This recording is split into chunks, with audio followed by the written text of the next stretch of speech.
안녕하세요. 영화 인문학 시작하겠습니다. 저는 진행을 맡은 박미선입니다.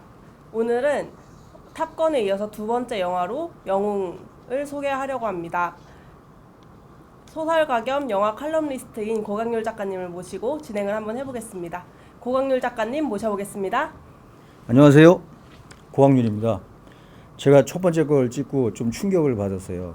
이게 이 그림이 보니까 이렇게 건전하지가 않아. 얼굴 인상이. 응? 그래서 이거 참 문제다. 수염을 한번 깎아볼까요? 수염을 깎으면 조금 건전해 보이려나? 어색하실 것 같아요. 좀 어색할 것 같아요. 네. 또? 네. 아무튼 이게 죽어도 비주얼이 중요한 만큼 한번 나름 신경을 한번 써보도록 하겠습니다. 네. 저희가 미국 영화, 헐리우드 영화 람보와 탑건을 다뤘어요. 그 두 개를 다루면서 미국의 군사력이 어떠한지, 얼마나 막강한지 그걸 우리가 봤죠. 물론 이제 람보에서는 그런 군사력보다 그 개인 군인의 어떤 전투력이겠지만, 람보에서는 공중전을 하는 그 테크놀로지 이 측면에 있어서 아주 월등한 공군 이런 걸 이제 봤죠. 하기야 공군은 전쟁에 있어서 매우 중요하죠. 그 한국 전쟁 때도 그 중공군하고 북한군이 공군에 전부 괴멸되다시피 한 거니까. 근데 어젠가요? 미국에서 한마디 했어요. 김정은한테 뭐라고 얘기했냐면, 우리가 군사력이 세계 최고고 우리 경제력이 세계 최고야. 그러니까 까불지 마. 이 얘기를 했어요. 물론 그렇죠. 세계 최고입니다.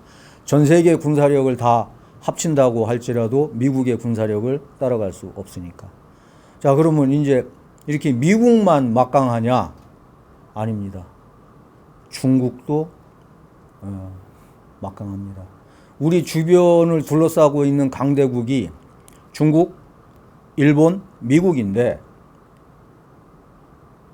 그래서 일본이 우리의 우군일까요? 중국이요? 아니면 미국이 우리의 우군일까요? 그러니까 우리가 이 4대를 벗어나는 것이 정말 중요하다. 또 이런 차원에서, 그리고 또 중국이 어떠한 잠재력을 가지고 있고 얼마만큼 무서운 나라인가, 그거를 한번 살펴보기 위해서 오늘은 중국 영화 영웅 2002년도에 제작된 영화입니다. 그걸 한번 다뤄보려고 해요. 좀 말이 길었죠. 혼자 잘난 척 다 하는 거야. 네. 영웅은 어떤 의미를 갖는 영화고 지금 왜 이 영화를 깊이 들여봐야 된다고 생각하시는 건가요? 앞서 제가 이제 조금 말씀을 드렸는데, 우리 전에 왜 이런 일이 있었어요. 일본에서 그 하토야마 총리가 그 총리직에 있을 때에 미군의 오키나와에 있는 후텐마 미군 기지를 옮기는 문제를 가지고 논의가 되어졌었어요. 이제 그때 이제 이런저런 여러 가지 문제가 있었는데, 그때 제가 기억하기로는 한국에서 모 대통령께서 그러면은 우리나라가 유치할 수도 있다라는 그런 취지의 그 발언을 한 적이 있어요. 이게 나중에 좀 빌미가 돼가지고 결국은 그 서귀포인가요? 제주도에 군용 그 항만을 만드는 그런 또 문제로 연결이 됐는데, 엉뚱하게. 이게 사실은 그 미군의 후텐마 기지를 우리가 수용한다라는 것 자체는 결국은 중국과 러시아의 1차 공격권에 들어간다라는 의미를 갖는 거죠. 그렇게 단순히 우리가 뭘 가지고 온다 그래서 그게 무슨 해결되는 게 아니라는 거죠. 내가 기억하기로는 케네디 대통령 때인데 1962년에 구소련에서 그 핵인가요? 그거를 쿠바에 다 보내는 그 과정에서 전쟁이 일어나기 직전까지 갔었죠. 왜냐하면 쿠바는 바로 코미티니까 미국에. 그러면 한국이라는 나라는 우리나라는 중국의 거의 뭐 입술? 아니면 이라고 할 수가 있겠죠. 물론 이제 북한이라고는 있지만 지금 그게 지역적으로 뭐 이렇게 중요한 것만은 아니니까. 자, 이런 상황에서 우리가 그 중국이 우리 그 사드 문제가 있을 때에 그 중국이 그런 말을 했어요. 한국을 없는 것으로 생각할 수도 있다. 되게 무서운 말이에요. 그러니까 왜 남녀 간에 사귀다가도 이렇게 헤어지면 가장 그 비참한 여인이 잊혀진 여인이래잖아. 막 증오받고 막 이게 아니라. 그러니까 얘네들은 아예 한국을 없는 것으로 생각할 수도 있다라는 식의 그런 말을 했어요. 그러니까 참 무서운 나라지. 그 무서운 나라의 그 중화 정신, 그러니까 가운데 중자에다가 빛날 화자예요. 그 화합할 화자가 아니라 빛날 화자인데 이게 무슨 얘기냐면은 이걸 중화사상이라고 하죠. 세계의 모든 문명은 중국으로부터 시작되어지고 중국에서 꽃이 핀다라는 게 그게 중화사상이에요. 근데 이 중화사상이 이 말하자면은 영웅 속에 적나라하게 드러나 있다. 이렇게도 볼 수 있어요. 그 장예모 감독은 누구고 왜 이 영화를 만들었다고 생각하시나요? 예, 장예모 감독 붉은 수수밭 데뷔하고 뭐 아주 명장이죠.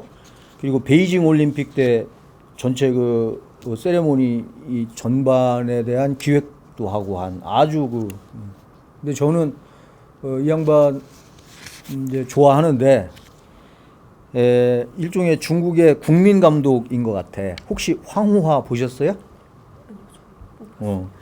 오일의 마중 둘 다 공리가 나오는 영화인데 일단 그 두 영화만 이렇게 가만히 이렇게 들여다봐도 이 사람 엄청난 애국자구나. 그리고 전체주의 예찬자가 아닐까라는 생각이 들어요. 이건 뭐냐면은 중국이 이게 하나의 민족이 아니잖아요. 예? 그러니까 이게 하나의 나라로 시작한 것이 아니라고 여러 민족, 여러 나라들이 뭉쳐져서 이합 집산을 하다가 이제 중국의 지금 현재의 중화인민공화국이 된 거죠. 그러니까 이 중국으로서는 가장 중요한 것이 단합이야, 단결이야. 그러니까 지금 홍콩의 어떤 문제에 대해서도 그러니까 말하자면 내정 간섭하지 마라 뭐 이렇게 얘기하고 하잖아요. 그러니까 신장 위구르 지역 그 티벳이 있는 거기도 본래 중국 영토가 아니었지. 근데 이제 그걸 복속하고 이렇게 하면서 하는데 장예모 감독이 저는 그렇게 봐요. 이거 물론 다른 사람들은 다르게 볼 수도 있어요. 근데 이거 일단 제 생각을 얘기하는 이게 프로그램이니까 그지? 제 마음대로 얘기해도 되는 거야. 근데 이 영웅을 보면은 제가 볼 때는 모시가 중한디 장예모가 이걸 얘기하는 것 같아.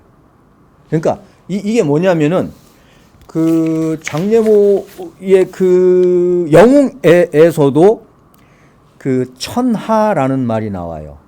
그러니까 이연걸이 무명이 복수를 하려고 하는데 그때에 그것은 사적인 복수이고 천하 전체 공의 대의는 통일된 중국이다. 그러니까 통일된 중국이 더 중요해. 그리고 양조위 파검으로 나오는 양조위가 무명역으로 나오는 이연걸한테 얘기해요. 그 얘기가 이 얘기예요. 결국은 야 너는 개인의 복수가 중요하니? 가족의 복수가 중요해? 중국이 하나로 통일되어져 있는 게 중요하지 않니? 그러면은 이게 다시 흩어져 봐. 그러면 또 싸우는 거야. 그러니까 너 개인의 복수를 중시하지 마.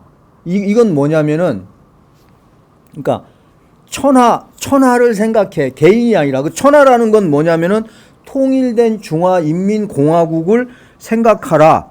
이렇게 우리가 볼 수 있다라는 거죠. 그러니까 여기서 말하는 거 이런 거야. 정의나 진실이나 그런 거를 이야기할 때 또는 하기 전에 이걸 생각해 봐.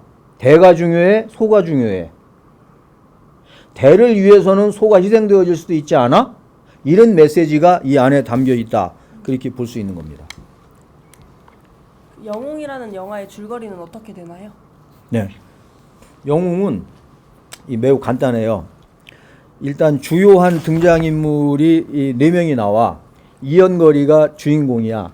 무명이야. 이름이 없다라는 뜻인가 봐요. 양조위는 파검이야. 파검. 검을 판다 이런 뜻으로 저는 이렇게 받아들여지더라고. 그 다음에 양조위와 장만옥의 여친, 양조위의 여친 비설이 나오고요.